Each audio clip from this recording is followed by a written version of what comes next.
Hello everyone. In this session, we will discuss about previous year questions of quantum mechanics of CSIR NET physics. Let's start our discussion. The wave function of a particle is given by this, where phi naught and phi 1 are the normalized eigenfunctions. यहाँ पे phi naught और phi 1 क्या है? Eigenfunction के corresponding energy E naught और E1 है, corresponding to ground state and first excited state respectively. The expectation value of Hamiltonian in the state psi is. तो हमें क्या निकालना है? Expectation of psi, value of Hamiltonian. तो Hamiltonian की expectation value कैसे निकाल सकते हैं? ये होता है हमारे पास रिलेशन. ठीक है, तो सबसे पहले तो हम ये चेक कर लेते हैं कि वेव फंक्शन जो हमारा गिवन है ये नॉर्मलाइज्ड है या नहीं. नॉर्मलाइजेशन कंडीशन हम यहाँ पे कैसे चेक कर सकते हैं? Psi with psi equal to 1 होना चाहिए. ठीक है, अब ये ब्रेव फॉर्म और ये कैट फॉर्म. ब्रेव फॉर्म में लिखेंगे तो 1/√2 phi naught minus iota phi 1. It is with 1/√2 phi naught plus iota phi 1. अब ये phi naught with phi naught किया 1/2. ठीक है, इसको किया माइनस आइटा स्क्वायर यानी कि +1. It is not equal to 1. ये 1 नहीं मिल रहा, तो सबसे पहले तो हमें इसको नॉर्मलाइज करना पड़ेगा. तो नॉर्मलाइजेशन कंडीशन से हम इसको क्या करेंगे? नॉर्मलाइज कर सकते हैं.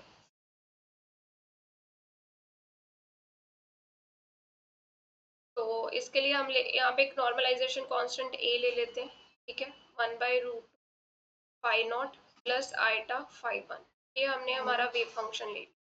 अब हम इसको क्या करेंगे? नॉर्मलाइज. नॉर्मलाइजेशन कंडीशन लगा दिया इक्वल टू 1. तो ये क्या मिलेगा हमें? ए मॉड स्क्वायर, ये मिला 1/2 प्लस 1 इक्वल टू 1. ठीक है, A mod square it is 3/2 is equal to 1. यहाँ पे ए मॉड स्क्वायर की वैल्यू क्या आई? बाई, यानी कि ये जो नॉर्मलाइजेशन कांस्टेंट है उसकी वैल्यू क्या आ जाएगी? √2. अब हमारा वेव फंक्शन किस में चेंज हो गया? वेव फंक्शन हमारा क्या बन गया? ए की वैल्यू फिल कर देते हैं. √2/3 1/√2 phi naught plus iota phi 1. अब इसको जब हमने अंदर मल्टीप्लाई किया हमारा वेव फंक्शन क्या मिला? 1/350 प्लस 2/3√फाई 1 और ये साथ में आइटा. अब ये फंक्शन हमारा क्या है? नॉर्मलाइज्ड है. ठीक है, तो अगर हम h की एक्सपेक्टेशन वैल्यू निकालना चाहते हैं हम ट्रिक से निकाल सकते हैं, क्योंकि यहाँ पे हमारे पास क्या है? आइगन वैल्यूज भी गिवन है कि फाई 0 के कॉरेस्पॉन्डिंग हमें कितनी एनर्जी मिल रही है? E0. फाई 1 के कॉरेस्पॉन्डिंग E1. ठीक है, तो eigenvalue λ1 probability of λ1 plus λ2 probability of λ. First जो है फाई 0 इसके कॉरेस्पॉन्डिंग हमारे पास एनर्जी कितनी मिलेगी? E0. प्रोबेबिलिटी कितनी आ रही है इसकी? 1/3. ये जो प्रोबेबिलिटी कैसे निकालेंगे? ये जो कॉफिशिएंट्स है इनका स्क्वायर कर देते हैं. ठीक है, प्लस सेकेंड फाई 1 के कॉरेस्पॉन्डिंग आइगन वैल्यू E1 मिलेगी और इसका प्रोबेबिलिटी क्या मिलेगा हमें? 2/. तो अगर हम इसको सॉल्व कर ले E0 प्लस 2E1/d. ऑप्शन जो है D, that is the correct answer.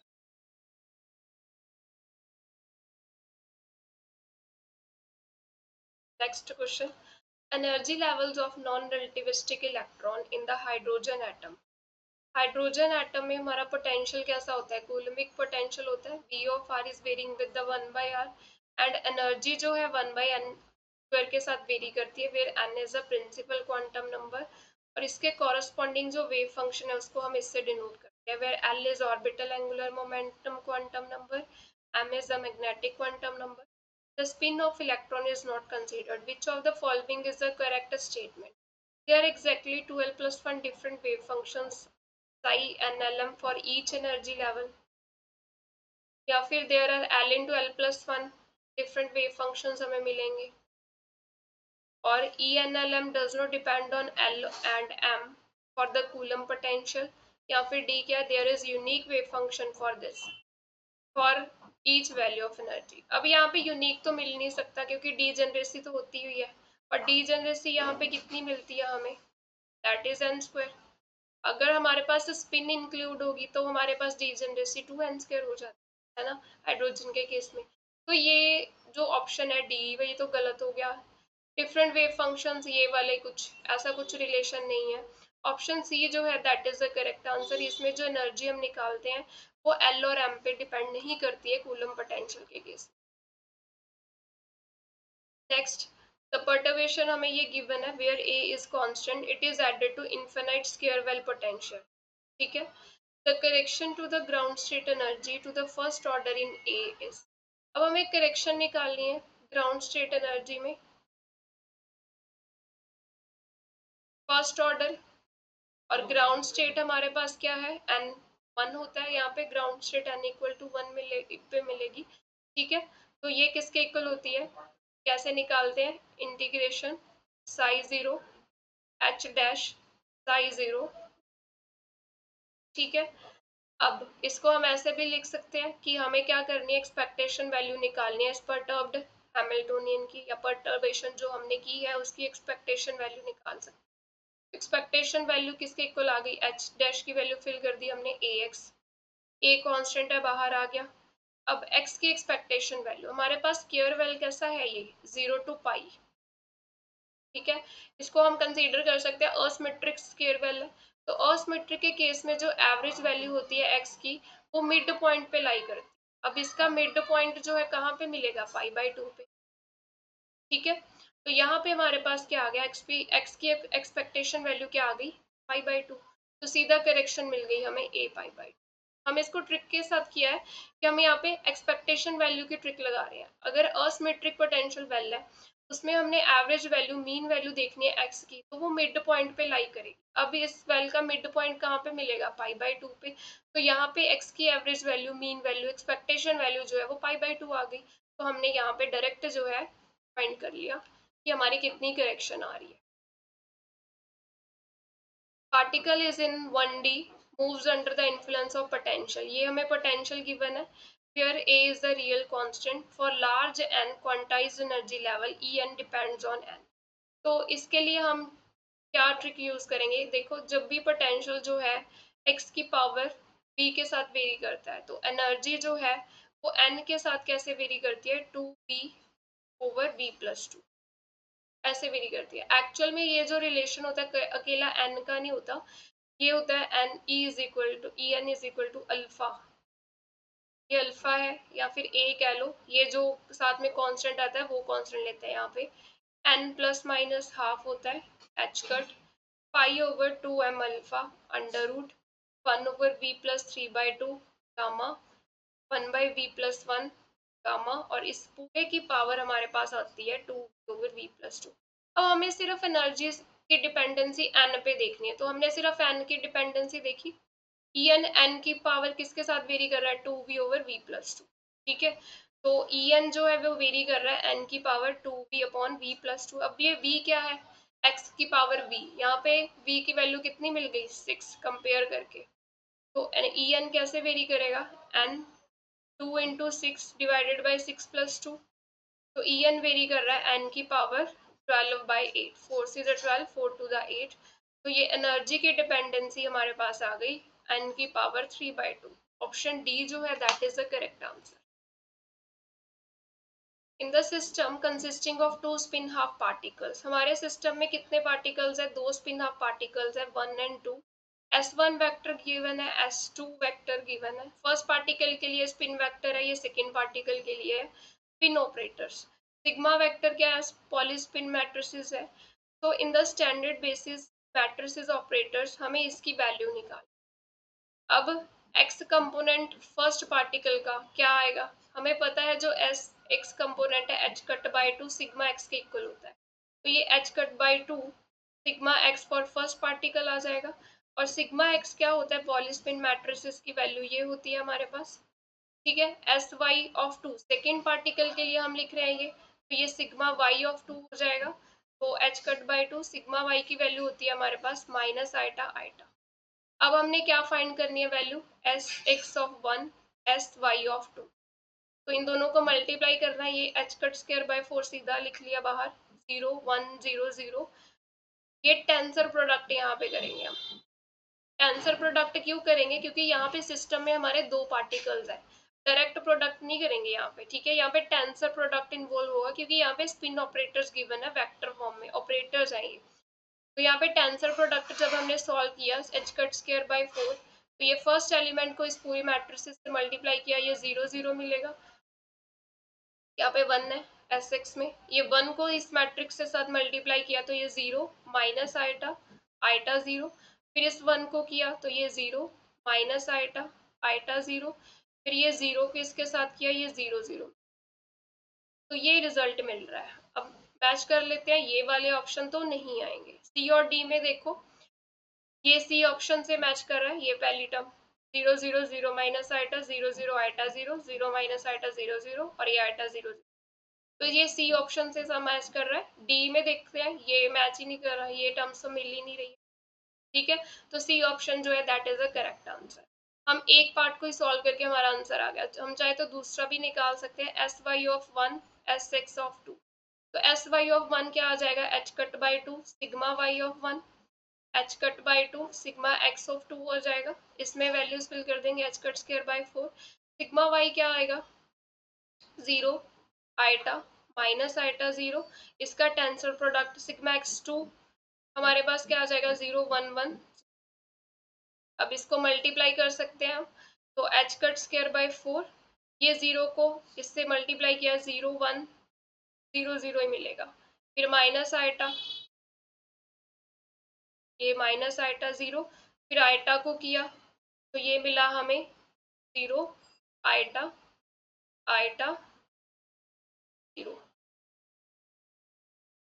ठीक है। फिर 0 के साथ किया तो ये सारी टर्म्स थी, तो ये मिल रहा है हमें, ये आंसर मैच कर रहा है हमारा। सो ऑप्शन सी जो है that is the correct answer.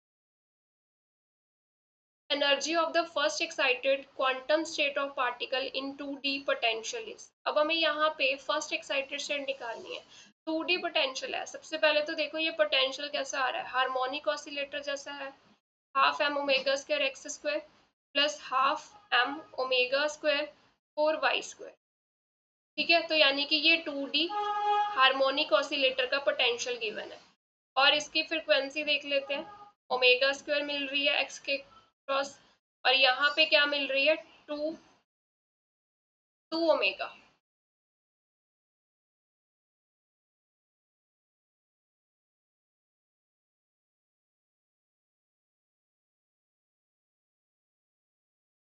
Four omega square को लिख सकते हैं ना 2 ओमेगा का स्क्वायर वाई स्क्वायर, यानी कि एक्स एक्सिस के लॉन्ग फ्रीक्वेंसी ओमेगा है, वाई के लॉन्ग क्या है एक्स डायरेक्शन में, वाई के लॉन्ग है 2 ओमेगा, ठीक है। एनर्जी 2D के लिए अगर लिखनी हो हम कैसे लिखते हैं, n x plus half h cut omega x plus n y plus half h cut omega y. तो अब इसमें वैल्यूज फिल कर देते हैं, E n x plus half h cut omega x, x में कितनी है omega plus n y plus half h cut omega y कितनी है 2 ओमेगा। अब फर्स्ट एक्साइटेड स्टेट निकालनी है, ग्राउंड स्टेट तो हमें पता है कैसे मिलेगी, एन एक्स एन वाई 0 करके मिलेगी, ठीक है। अगर 0 फिल करते हैं तो ये हमारे पास क्या आएगा, half h cut omega plus half h cut 2 omega, ये मिला। अब इसमें से half h cut omega common ले लिया, ये 1 प्लस 2 ये मिला, यानी कि ग्राउंड स्टेट मिल रही है 3/2 एच कट ओमेगा। अब एन एक्स की वैल्यू 1 एन वाई की 0 हो सकती है, तो एन एक्स की वैल्यू 1 फिल की तो एनर्जी क्या मिली हमें, फर्स्ट एक्साइटेड स्टेट के लिए चेक कर लिया, 1 plus half 3/2 h cut omega plus 0 किया यहाँ पे तो ये हाफ एच कट इंटू, तो यहाँ से 1/2 एच कट ओमेगा कॉमन ले लिया, तो इस तरह बचा 3 1/2 एच कट ओमेगा कॉमन लिया तो यहाँ पे 2, तो ये मिली 5/2 एच कट ओमेगा। अब ऐसे भी तो पॉसिबल है एन एक्स 0 हो एन वाई 1 हो, ये भी तो मिल सकती है ना एनर्जी। तो इन हमें कैसे पता चलेगा कौन सी एक्साइटेड स्टेट पहले आई, कौन सी एनर्जी लेवल पहले मिलेगा, जिसकी एनर्जी कम होगी वो एनर्जी लेवल हमारा पहले मिलेगा। अब 3/2 एच कट ओमेगा हमें ग्राउंड स्टेट है, इसकी एनर्जी कम मिल रही है, इसकी एनर्जी ज्यादा मिल रही है, मतलब ये लेवल हमें ऊपर मिलेगा। जैसे ये 0 0 के लिए मिल रहा है, ठीक है, इसकी एनर्जी 3/2 एच कट ओमेगा है। 1 0 के लिए निकाले, 0 1 में चेक कर लेते हैं, क्या पता है इसके कॉरस्पॉन्डिंग एनर्जी जो है वो कम मिले 5/2 से, तो चेक करके देखते हैं। 0 फिल किया तो ये half h cut omega, 1 fill किया 3/2 एच कट इंटू 2 ओमेगा, तो ये half h cut omega common ले लिया, इस तरह बचा 1 हाफ एच कट ओमेगा, 6 मिला यहाँ पे, तो ये 7/2 आ गया। अब 7/2 तो बहुत ज्यादा लेवल है, मतलब 7/2 लेवल यहाँ पे आएगा और ये लेवल यहाँ पे आएगा, तो फर्स्ट एक्साइटेड स्टेट की एनर्जी कितनी मिल रही है यहाँ पे, 5/2 एच कट ओमेगा, तो ऑप्शन डी यहाँ पे करेक्ट आंसर है। Consider the particle in 1D potential that satisfies this. अब ये कैसा पोटेंशियल है यहाँ पे, मीट्रिक पोटेंशियल बोल सकते हैं हम, इवन पोटेंशियल बोल सकते हैं, ठीक है, x को -x से चेंज किया, सेम वैल्यू मिल रही है। psi0 psi1 denotes the ground and first excited state respectively. ये हमारे पास वेव फंक्शन गिवन है, ठीक है, with the normalize state with alpha 0 alpha 1 क्या है, रियल स्टेट, रियल कांस्टेंट है, ये नॉर्मलाइज वेव फंक्शन है हमारे पास। हमें एक्सपेक्टेशन ऑफ x निकालनी है इन द स्टेट साई। अब एक्सपेक्टेशन ऑफ x कैसे निकालेंगे, Sai x psi upon x Sai with Sai. अब नॉर्मलाइज्ड है ये, तो ये डिनोमिनेटर 1 हो गया, तो ये हमारे पास एक्सपेक्टेशन वैल्यू किसके इक्वल आ गई, जस्ट साई विद साई। अब वैल्यूज फिल कर देते हैं, ये कैट फॉर्म है, कैट फॉर्म में अल्फा 0,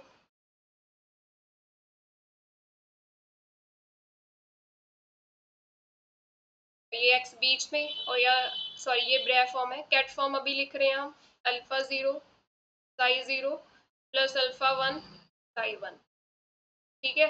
अब क्या होगा, अल्फा अल्फा अल्फा स्क्वायर बाहर चला गया, अंदर क्या बचा, साई 0 विद साई 0 और बीच में एक्स, प्लस अल्फा को इसके साथ किया, alpha not alpha 1 Sai 0 x psi 1, plus अब इसकी बारी, second term alpha 1 alpha not Sai 1 x psi not, plus ये मिला alpha 1 square Sai 1 x psi 1। अब हमें ये सारे एक्सपेक्टेशन वैल्यूज फाइंड करने पड़ेंगे, ठीक है, तो इतना बड़ा क्वेश्चन नहीं है ये, इसको थोड़ा हम सोचते हैं। देखो ये पोटेंशियल कैसा है, सिमेट्रिक पोटेंशियल है, इवन पोटेंशियल है, ठीक है, इवन पोटेंशियल है तो इसकी जो ग्राउंड स्टेट मिलेगी वो इवन मिलेगी। जैसे इसको हम कंपेयर करें, स्प्लिट कैसा होगा, जैसे हार्मोनिक ऑसिलेटर का पोटेंशियल है हमारा, वो क्या है, सिमेट्रिक है और इवन भी है, और हमें पता है इसकी ग्राउंड स्टेट क्या होती है, इवन। फिर हमारी फर्स्ट एक्साइटेड स्टेट क्या मिलती है, ऑड स्टेट मिलती है, मतलब इवन ऑड वाली स्टेट्स मिलेंगी यहाँ पे। अगर हम इसके कंपैरिजन में करके देखें कि ये हमारा क्या सिमेट्रिक पोटेंशियली गिवन है, तो इसकी स्टेट्स कैसी मिलेंगी, इवन ऑड स्टेट्स मिलेंगी। अब ग्राउंड स्टेट क्या है, इवन है, ग्राउंड स्टेट इवन है, एक्स क्या है यहाँ पे, ऑड, तो ये ओवरऑल ऑड बन गया। जब इसकी इंटीग्रेशन करेंगे तो ये 0 मिलेगा ना, ऑड फंक्शन है ये, ठीक है। इसी तरह से साई 1 एक्स साई करेंगे, ये भी ऑड मिलेगा, क्योंकि साई 1 फर्स्ट एक्साइटेड स्टेट है, वो क्या मिलती है हमें, ऑड स्टेट होती है ये भी ऑड, ये एक्स भी ऑड फंक्शन है, ये भी ऑड है, तो ऑड की इंटीग्रेशन क्या होगी, 0। हमें पता है ना, -∞ to infinity psi 1 star x psi 1 ऐसे सॉल्व करेंगे ना, तो ये ऑड मिल रहा है हमें, तो सीधा हम 0 लिख सकते हैं, इंटीग्रेशन की रिजल्ट है, ठीक है। तो बचा क्या, ये रिजल्ट बचा, ठीक है। अब इसमें से ये दो टर्म्स बची हैं, अब इनमें से अल्फा नॉट अल्फा 1 कॉमन ले लिया, ये मिला psi naught x psi 1 plus psi 1 x psi naught. Option B जो है that is the correct answer. The perturbation H dash is Bx4 where B is constant added to 1D harmonic oscillator. तो 1D harmonic oscillator में हमने ये perturbation add कर दी। Which of the following denote the ground correction to the ground state energy?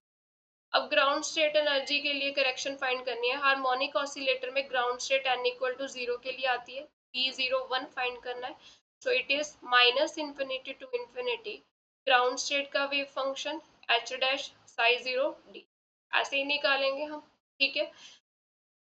Normalised तो होता ही है ground state का wave function, ये दिया गया है, ये नॉर्मलाइज्ड वेव फंक्शन है, तो डिनोमिनेटर वाली टर्म तो 1 नहीं आएगी। इसमें वैल्यू फिल कर देते हैं, माइनस इन्फिनिटी टू इन्फिनिटी। ये क्या है, कांस्टेंट टर्म है, ठीक है। मैं M omega over H cut pi को, इसकी पावर 1/4 है, तो मैं ए ले रही हूँ यहाँ पे।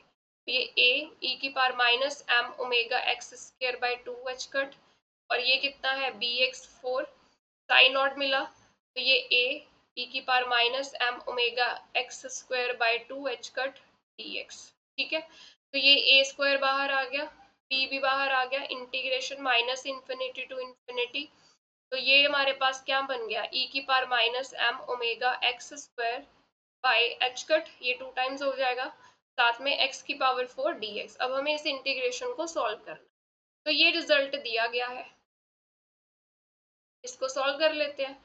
अब अगर इस इंटीग्रेशन से कंपेयर करें, minus infinity to infinity limit जा रही है, x की पावर 2n है, तो 2n इक्वल टू 4, n की वैल्यू यहाँ से क्या मिल गई 2, e की पावर माइनस ए एक्स स्क्वायर है, तो यहाँ से a की वैल्यू क्या मिली हमें m omega by H cut, तो हम सीधा ये डायरेक्ट रिजल्ट यहाँ पे यूज कर देते हैं, तो ये मिला ए स्क्वायर बी, ये क्या है a की पावर, a क्या है हमारा m omega over H cut की पावर माइनस एन कितना है 2, -1/2, गामा ऑफ एन कितना है यहाँ पे 2 है हमारा, प्लस हाफ। अब ए किसको लिया था वो भी वैल्यू फिल कर देते हैं, M omega over H cut pi की पावर 1/4, उसकी स्क्वायर है तो ये 1/2 हो जाएगा, है ना। 1/4 की स्क्वायर 1/2 मिलेगा, b m omega over H cut,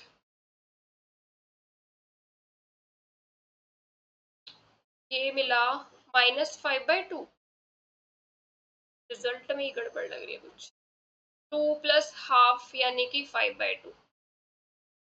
अब देखो यहाँ पे पाई जो है 1/√पाई सेपरेट कर दिया, बाकी टर्म यहाँ पे मिल रही है M omega by H cut, तो M omega by H cut की पावर कितनी मिली 1/2 minus 5/2, 1/2 minus 5/2 that is 4/2, -2 power मिली है, ठीक है। ये बी गामा ऑफ 5/2 किसके इक्वल आ जाएगा, हम गामा ऑफ एन कैसे खोलते हैं, n-1, n-1 फैक्टोरियल, तो ये 3/2, सॉरी गामा ऑफ, तो गामा ऑफ 3/2 ये मिल गया। फिर गामा ऑफ 3/2 को सॉल्व करेंगे, वो हमारे पास क्या आ जाएगा, कहाँ पे लिखूं, यहाँ पे लिख देती हूँ साइड पे, तो ये रिजल्ट हमारे पास क्या मिला 1/पाई, ये -2 पावर है तो मैं इसको रिवर्स कर रही हूँ, h cut square over m square omega square लिख दिया, ये बी आ रहा है 3/2, गामा ऑफ 3/2 क्या आ जाएगा 1/2, गामा ऑफ 1/2 यही होगा, गामा ऑफ 3/2 किसके इक्वल आ जाएगा 1/2, गामा ऑफ 1/2, और इसकी वैल्यू क्या होती है √पाई, तो ये √पाई फिल कर दिया यहाँ पे, √पाई से √पाई कैंसिल, तो ये हमारे पास मिला 3/4 b h cut square upon m square omega square, तो ये ऑप्शन ए मिल रहा है इसका correct answer. Next, wave function of the particle at time t0 पे ये वेव फंक्शन गिवन है, वेयर u1 u2 क्या है नॉर्मलाइज्ड आइगन स्टेट्स है, with eigen values e1 e2 respectively, और e2 की वैल्यू ज्यादा है e1, shortest time after which psi of t become orthogonal to Sai 0। Orthogonal की कंडीशन क्या होती है कि sigh of 0 with Sai t, इसका हम ये प्रोडक्ट लें तो ये 0 होना चाहिए, यही होती है ऑर्थोगोनल की कंडीशन, तो ठीक है। तो साई 0 तो है हमारे पास, तो सबसे पहले तो साई 0 क्या गिवन है वो देखो, 1/√2, 1 प्लस 1/√2, ठीक है। t टाइम पे निकालना है, तो t के लिए कैसे लिखेंगे हम, e की power minus iota e1t/h cut plus 1/√2 psi 2 नहीं है यहाँ पे u1 है, u2 है ना, और e की पावर माइनस आइटा e2t/h, ये हमारे पास साई t आ गया। अब इसका हमने क्या लेना है, प्रोडक्ट लेना है, ठीक है। वैल्यू फिल कर देते हैं यहाँ पे, साई 0 कितना है 1/√, ये ब्रेव फॉर्म में है u1 प्लस 1/√2 u2 इसका प्रोडक्ट साइड टी कैट से 1/√2 1 e की power minus iota E1t/h cut plus 1/√2 1 e की power minus iota E2t/h cut, और ये किसके इक्वल है 0। नॉर्मलाइज स्टेट्स है तो u1 का u1 के साथ करेंगे तो 1 मिलेगा 1/2 e की power minus iota E1t/h cut plus u2 वाली टर्म फिर u2 के साथ करेंगे,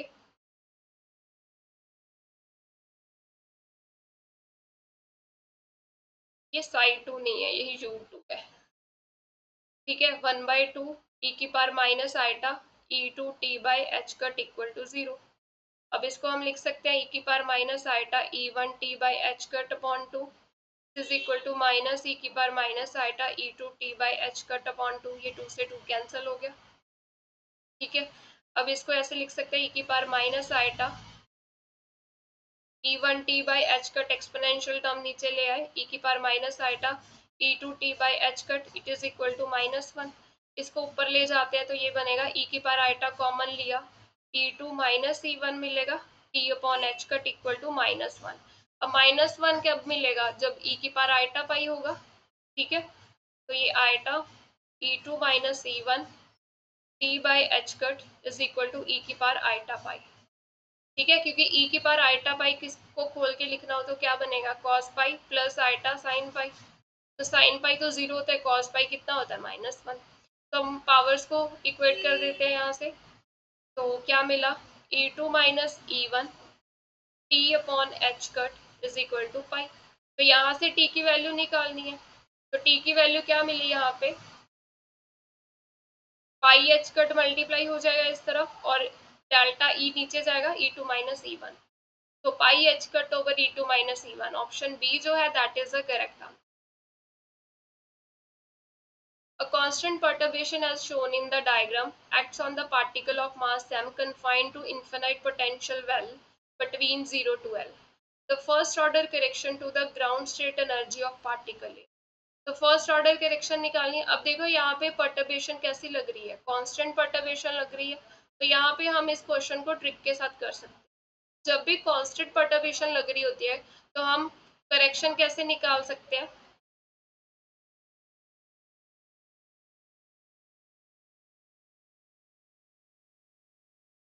ये होता है हमारे पास स्ट्रेंथ ऑफ परटर्बेशन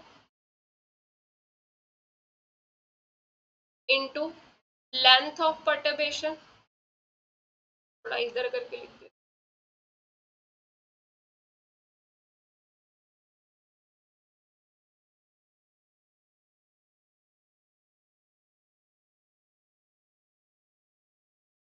तो इसके लिए हमारे पास जो फॉर्मूला होता है दैट इज E1, जो हमने फर्स्ट ऑर्डर करेक्शन फाइंड करनी है तो ये होता है स्ट्रेंथ ऑफ परटर्बेशन, कितनी स्ट्रेंथ की परटर्बेशन लग रही है PERT लिख रही हो परटर्बेशन, ठीक है, इनटू लेंथ ऑफ परटर्बेशन कि कितने लेंथ में परटर्बेशन लग रही है divided by length of well. ये ट्रिक से हम कर सकते हैं अगर हमारे पास क्वेश्चन में कांस्टेंट परटर्बेशन होगी। अगर कांस्टेंट परटर्बेशन नहीं है, परटर्बेशन भी चेंज हो रही है, तो वो हम ये ट्रिक वहां पे अप्लाई नहीं कर सकते। अब देखो यहाँ पे परटर्बेशन, यहाँ पे स्ट्रेंथ कितनी है V0/2, परटर्बेशन V0/2 कहाँ तक लग रही है 0 से L/2 के बीच में, तो स्ट्रेंथ कितनी है V0/2, परटर्बेशन की लेंथ कितनी आ जाएगी L/2 माइनस 0, और वेल की लेंथ कितनी है L प्लस। अब नेक्स्ट यहाँ पे परटर्बेशन कितनी गिवन है V0, strength of perturbation V0 कितनी लेंथ पे लग रही है L/2 से L तक, तो length of perturbation L minus L/2 divided by well की लेंथ, तो ये हमारे पास आ गया V0/2 L/2 और ये L plus V0 into L/2, ये L, ये कैंसिल हो गया, ये भी कैंसिल हो गया, तो V0/4 प्लस V0/2 को हमने जब एलसीएम लेके सॉल्व किया तो ये 3V0/4 मिल रहा है, ऑप्शन बी जो है that is the correct answer. The component along an arbitrary direction n cap with direction cosines of spin half particle is measured, the result is। अब यहाँ पे हमने कंपोनेंट मेजर किए हैं किसके, स्पिन के, किस डायरेक्शन में n कैप के अलॉन्ग, यानी कि s vector dot n cap S का कंपोनेंट एन कैप के अलॉन्ग लिया है। एन कैप क्या है, उसके डायरेक्शन को साइंस हमें गिवन है, ठीक है। तो इस वेक्टर को हम लिख सकते हैं S x i cap, S Y j cap, S Z k cap. N cap के लॉन्ग लिया है, तो वेक्टर लिखना होगा तो कैसे लिखते हैं, vector divided by its magnitude. तो ये वेक्टर की फॉर्म में n x i cap, n y j cap plus n z k cap, ये मिलेगा, डॉट प्रोडक्ट है। तो ये क्या मिला, S x into n x, S y into n y plus S z into N z. तो हमें यहाँ पे क्या फाइंड करना है, रिजल्ट क्या मिला हमें वो देखना है। हम इसकी क्या निकालना चाहते हैं, आइगन वैल्यूज निकालें। रिजल्ट तो वही मिलेगा ना हमें, उसके कंपोनेंट्स में ये किए हैं एन कैप के लॉन्ग। तो एस एक्स क्या होता है हमारे पास, H cut by two sigma X N X, this is H cut by two sigma Y N Y, और H cut by two sigma Z N Z. Sigma X Y Z ये क्या है, पॉलीस्पिन matrices है। तो यानी कि यहाँ पे हमारे पास क्या आ जाएगा, मैट्रिसेस बन जाएगी। सिग्मा एक्स होता है 0 0, ये H cut by two, h cut by two n x.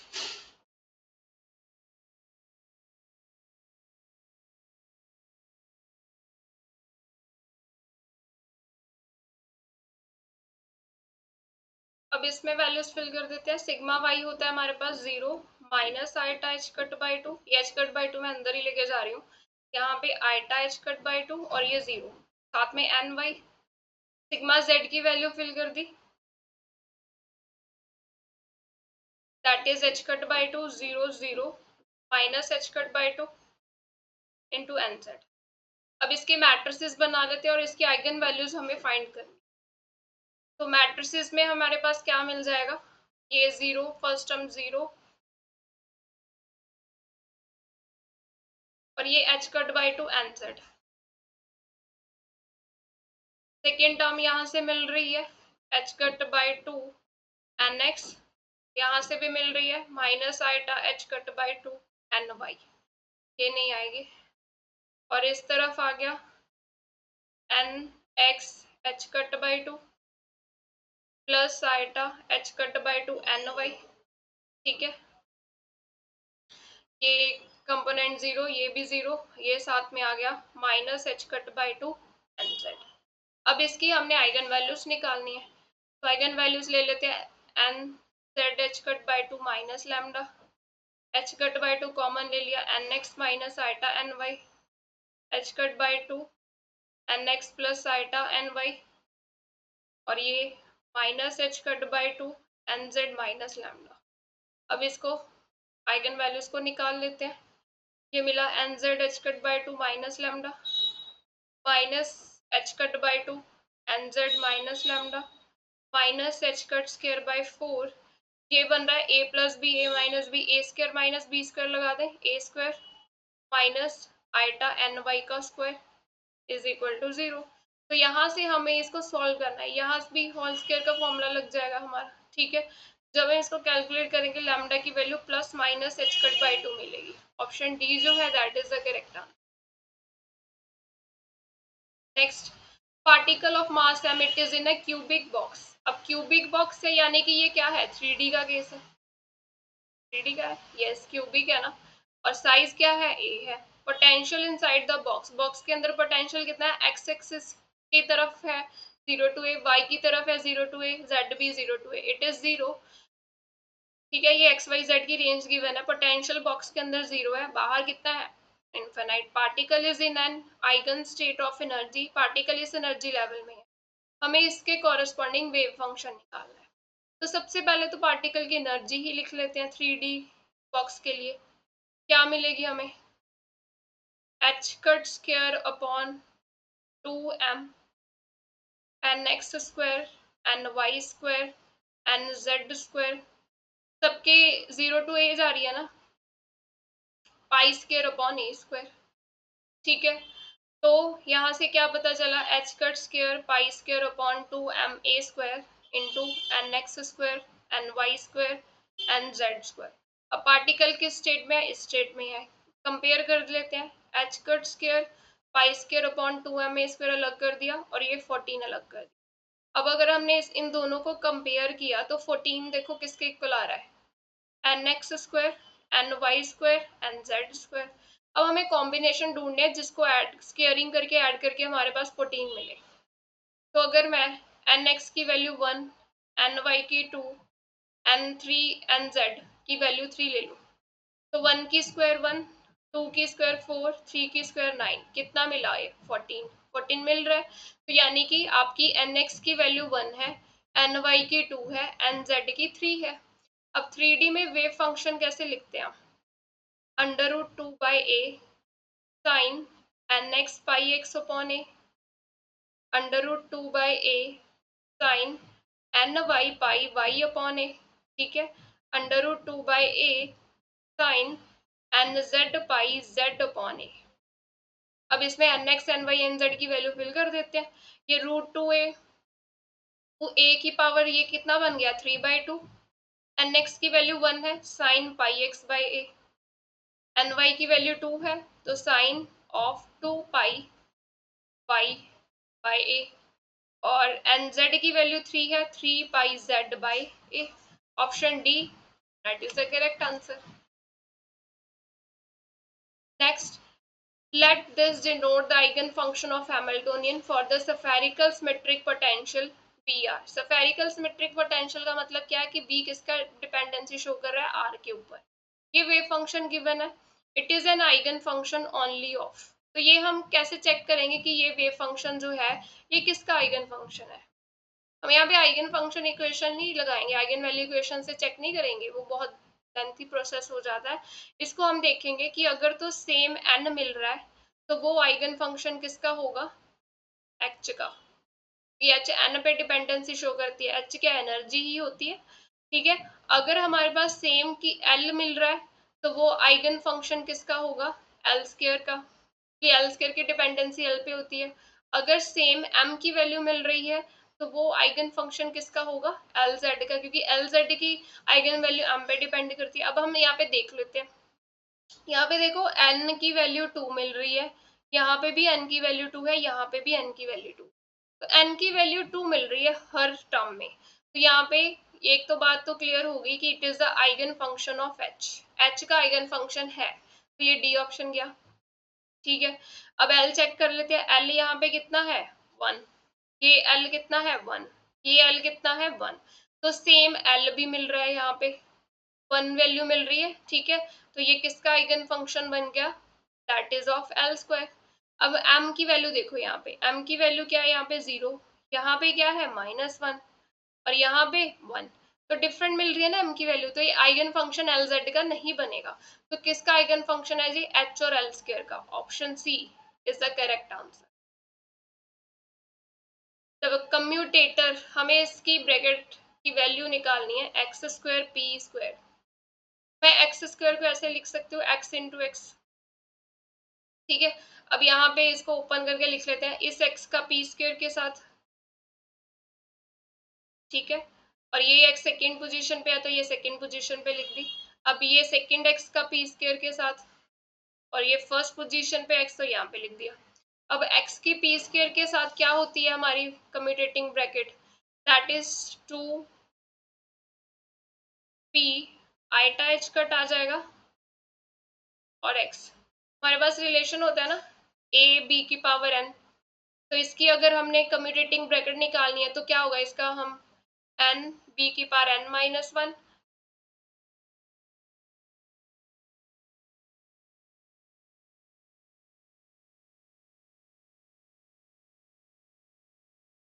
इसका कैसे फाइंड करते हैं? n b की पावर n-1, जैसे डेरिवेटिव लेते हैं ना वैसे इसका डेरिवेटिव लेना है, और साथ में a b की कम्यूटेटिंग ब्रैकेट। तो यहाँ पे p स्क्वायर का किया हमने 2p, x p की कम्यूटेटिंग ब्रैकेट क्या होती है हमारे पास?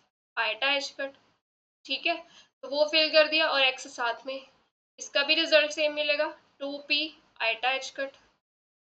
अब यहाँ से हमने क्या आंसर मिलेगा हमें? हम यहाँ से कॉमन ले लेते हैं, 2 आइटा एच कट कॉमन ले लिया, फर्स्ट टर्म मिल रही है पी एक्स, सेकेंड टर्म मिल रही है एक्स पी। अब ये ऑर्डर चेंज नहीं कर सकते, ऐसा नहीं करना कि इसको ऐड करके लिख देंगे, ये ऑपरेटर्स है, ठीक है। यहाँ पे ऑर्डर मैटर करता है, एक्स पी की वैल्यू कुछ और मिलेगी, पी एक्स की कुछ और मिलेगी। तो ये हमारा आंसर बन गया, ऑप्शन बी जो है that is the correct answer. Next question, free particle जो है it is described by the plane wave moving in the positive Z direction undergoes the scattering potential by, ये पोटेंशियल गिवन है, ठीक है। If V nought is change to 2 V nought keeping the R fixed, differential scattering cross section in the Born approximation is, तो यहाँ पे हमने क्या करना है, differential scattering cross section born approximation के लिए फाइंड करना है। तो हमें पता है कि जो स्कैटरिंग क्रॉस सेक्शन है लो एनर्जी स्कैटरिंग के लिए हम कैसे फाइंड करते हैं, क्या फॉर्मूला होता है, m ओवर 2 पाई h कट स्क्वायर, ठीक है, integration v of r t cube r, ठीक है। अब ये v ऑफ r कितना है, यहाँ पे v नॉट फिल कर देंगे, minus m over 2 pi h cut square v not, और ये d क्यूब r क्या मिल गया हमें, integration of d cube r, ये वॉल्यूम को रिप्रेजेंट करता है, और ये वॉल्यूम कितना मिलेगा हमें, that is 4/3 pi r cube, ठीक है। ये ऐसा वॉल्यूम क्यों लिया, क्योंकि देखो यहाँ पे स्कैटरिंग जो पोटेंशियल से हो रही है, जो स्फेरिकल मेट्रिक पोटेंशियल है, देखो वी आर का फंक्शन है, इसीलिए यहाँ पे ये वॉल्यूम यूज किया गया। अब जो डिफरेंशियल स्कैटरिंग क्रॉस सेक्शन है वो किसके इक्वल होता है, F of theta phi theta, F of theta scattering amplitude है ये, इसकी मॉड स्क्वायर के इक्वल होता है, ठीक है। अब इसका स्क्वायर किया तो m over 2 pi h cut square v not 4/3 pi r cube, ये नेगेटिव साइन, इसके पूरे का स्क्वायर, तो यानी कि डिफरेंशियल स्कैटरिंग क्रॉस सेक्शन कैसे वेरी कर रहा है, v नॉट की स्क्वायर के साथ वेरी कर रहा है, ठीक है, वेरिएशन पता चल गई। अब v नॉट को किस में चेंज कर दिया, 2v नॉट पे, r फिक्स है उन्होंने बोला है, कैसे वेरी करेगा, अब अगर यहाँ पे लिख रही हूँ v नॉट से 2v नॉट किया तो स्कैटरिंग क्रॉस सेक्शन कैसे चेंज हो जाएगा, 2v नॉट का स्क्वायर, यानी कि ये 4 टाइम्स ऑफ v नॉट बन रहा है, मतलब 4 टाइम्स द ओरिजिनल वैल्यू मिल रही है, तो इंक्रीज हो रहा है, ऑप्शन ए जो है that is correct answer. Next, variational calculation is done with normalised trial wave function, ये ट्रायल वेव फंक्शन गिवन है 1D पोटेंशियल के लिए, हमें ग्राउंड स्टेट एनर्जी लगे। अब ये पोटेंशियल कैसा है देखो, x लेस देन, ये -a to a इसके अंदर 0 है, यहाँ पे इन्फिनाइट पोटेंशियल है, ये पोटेंशियल गिवन है। अब ग्राउंड स्टेट एनर्जी हम कैसे निकालते हैं, expectation of t plus expectation of v, ठीक है, पोटेंशियल तो 0 है तो v की एक्सपेक्टेशन वैल्यू तो निकलेगी नहीं, तो अगर हमने एनर्जी निकालनी है तो वो किसके इक्वल आ जाएगी, average value of expectation value of kinetic energy. तो यहाँ पे expectation value of kinetic energy निकाल लेते हैं, that is Sai star T का हम लिखते हैं -h cut square bye 2m curl square by curl x square Sai D x, Sai की वैल्यू फिल कर दी, ये √15/4a वाली टर्म तो कांस्टेंट है, 2 बार लिखेंगे तो बाहर √15 इंटू 15, ये 16 a की पावर 5/2 प्लस 5/2 10/2 5 आ गया, और इधर मिला a square minus x square minus H cut square bye 2m, और ये डबल डेरिवेटिव हमने करना है a square minus x square dx। अब H cut square upon 2m, ये टर्म भी तो कांस्टेंट है, ये भी बाहर आ जाएगी, 15/16a5 minus H cut square bye 2m, ठीक है। लिमिट कहाँ से कहाँ तक लेंगे, -a to a, ये देखो पोटेंशियल की लिमिट -a to a है, ठीक है।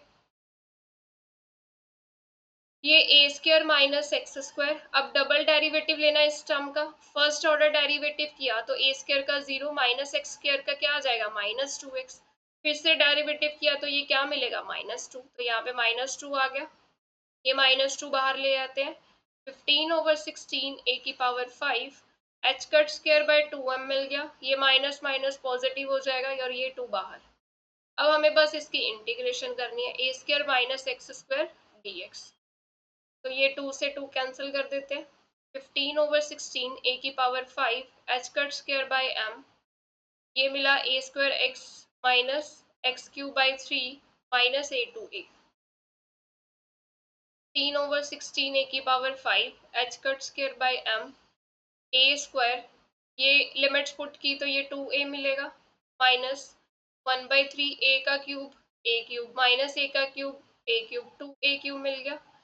अब ब्रैकेट वाला पोर्शन हमने सॉल्व करना है, 15/16 a की पावर 5, ये एलसीएम लिया क्योंकि ये भी 2a क्यूब ही बनेगा, ये भी 2a क्यूब है, तो 2a³ बाहर ले लिया, 1 माइनस 1/3 बचा। अब इसको सॉल्व कर लेते हैं। H cut square bye 2m, 15/16 a⁵, 2a³, ये मिला 2/3। ठीक है, ये 2m नहीं है, यहाँ पे m है। अब कैंसिल कर देते हैं, ये 3 5 15, ये 2 8 16, 1 is 2, 2 4 8, ये a³ भी कैंसिल हो गया। तो ऊपर क्या बचा हमारे पास 5 एच कट स्क्वायर, ये 5 बचा, एच कट स्क्वायर बचा, नीचे 4 और ये m और a स्क्वायर। तो ये डी ऑप्शन मिल रहा है, 5 H cut square bye 4 m square. क्योंकि हमने एक्सपेक्टेशन वैल्यू टी की निकाली, वही हमारी क्या होगी, ई ग्राउंड स्टेट एनर्जी होगी, क्योंकि वी की एक्सपेक्टेशन वैल्यू 0 है, तो सीधा हमारा डायरेक्ट यही रिजल्ट आ जाएगा। Next, particle in the 1D is in the potential, ये potential given है, there is at least one bound state, minimum depth निकालनी है। अब पहले potential ड्रॉ कर लेते हैं। क्या है, x लेस देन 0, ये इनफाइनाइट पोटेंशियल है, तो ये इनफाइनाइट पोटेंशियल हो गया। यहाँ पे 0 to L क्या है, ये -v0, इतना ले लेते हैं, -v0 डेप्थ। फिर x ग्रेटर देन L, यहाँ पे क्या है 0, ये -v0, ये वाली डेप्थ, ये बन रहा है पोटेंशियल। ठीक है, अब यहाँ पे एटलीस्ट वन बाउंड स्टेट है। एटलीस्ट का मतलब क्या है कि यहाँ पे एक इवन बाउंड स्टेट भी हो सकती है, एक ऑड भी हो सकती है, एटलीस्ट है ना।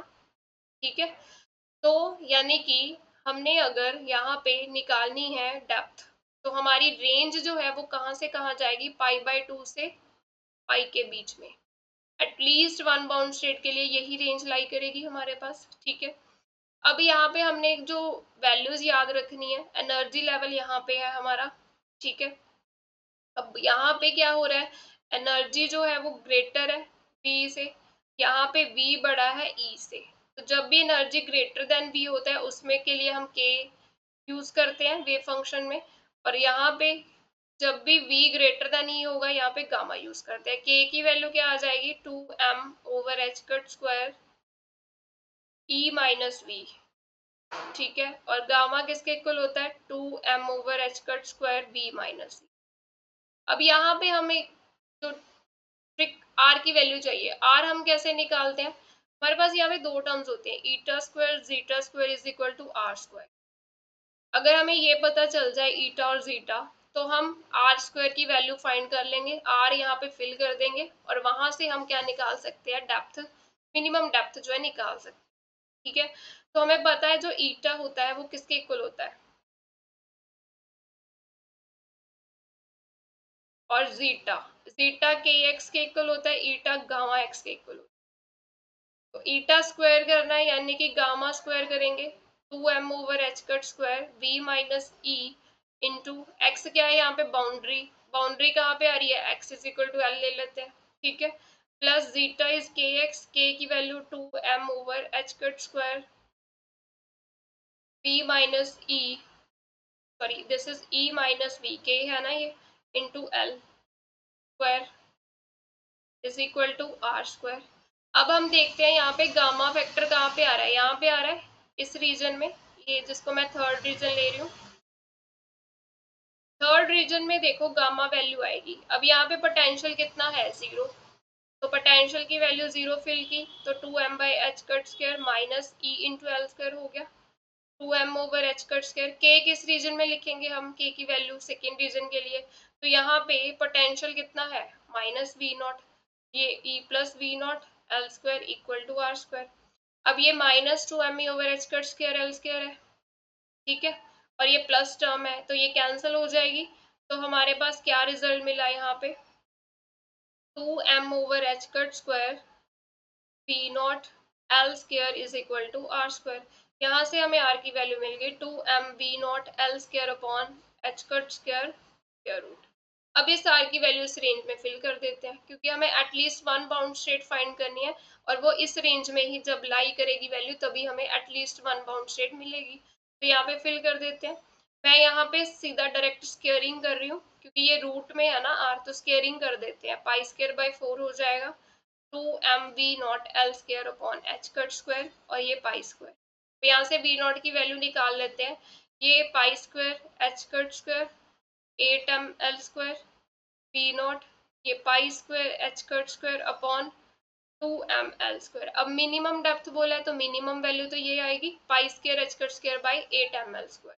तो ऑप्शन ए जो है that is the correct answer. Which of the following is a self-adjoint operator in the spherical polar coordinate system? इसका करेक्ट ऑप्शन आएगा सी।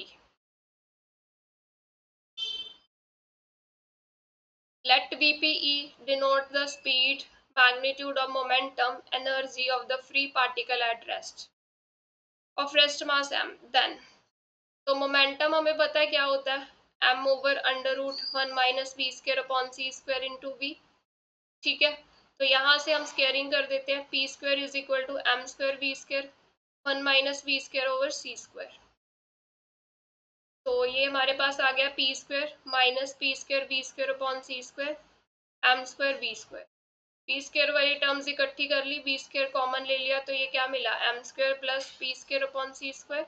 यहाँ से वी स्क्वायर की वैल्यू क्या मिलेगी, p square over m square c square plus p square, ये c square LCM लेके ऊपर चला गया, तो यहाँ पे बी की वैल्यू क्या मिली हमें, p c over under root m square c square plus p square. So option जो सी है वो करेक्ट आंसर है यहाँ पे। The wave function of a state of hydrogen atom is given by, ये wave function given है हमें, where psi NLM is normalized eigen function of the state with quantum number NLM। हमें क्या निकालना है, एक्सपेक्टेशन वैल्यू LZ की निकालनी है। ठीक है, पहले हम इसको देख लेते हैं, ये हमारा नॉर्मलाइज्ड नहीं है। ठीक है, इसको पहले नॉर्मलाइज्ड करेंगे, तो नॉर्मलाइजेशन के लिए यहाँ ए के साथ मल्टीप्लाई कर दिया हमने।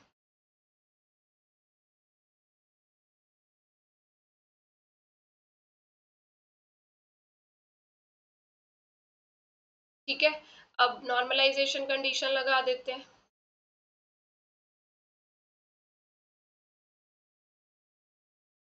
ठीक है, तो ये क्या मिलेगा, ए मॉड स्क्वायर, इसका कोफिशिएंट 1, ये 4 9 2 इज इक्वल टू 1। तो ए की वैल्यू यहाँ से क्या मिली, 3, एक सेकेंड, ये 1 4 9 और ये 2, 4 और 5 7 3। तो हमारा जो वेव फंक्शन है वो क्या मिल गया, 1/√16 साई 2 0 0, 2/√16 साई 2 1 1, 3/√16 साई 2 1 0, और √2/√16 साई 2 1 माइनस। ये मिला हमें 2 9 11 4 3 16 16। अब ये नॉर्मलाइज बन गया।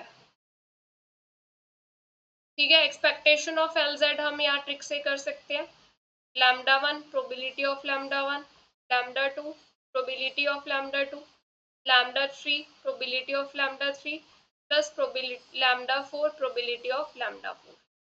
अब इसमें हमें पता है LZ जो है उसकी आइगन वैल्यू क्या मिलती है, m इंटू एच कट, तो इसमें m कितना है 0, तो ये 0 एच कट आ गया। प्रोबेबिलिटी क्या आएगी, इसके कॉफिशिएंट का स्क्वायर कर दो 1/16, प्लस इसमें m कितना मिल रहा है 1, तो 1 एच कट आ जाएगा, और इसकी प्रोबेबिलिटी कॉफिशिएंट का स्क्वायर किया 4/16, प्लस इसमें m की वैल्यू क्या मिल रही है 0 H cut, probability is 9/16, plus इसमें क्या मिल रही है -1 इंटू एच कट, और प्रोबेबिलिटी क्या मिलेगी 2/16। ये 0 वाली टर्म तो खत्म हो गई, हमारे पास क्या बचा है, यहाँ पे लिख रही हूँ मैं 4/16 एच कट -2/16 h कट, यही बचा दो टर्म्स। ये मिला 2/16 h कट, यानी कि ये आ गया हमारे पास h cut by 8। Option D is a correct answer.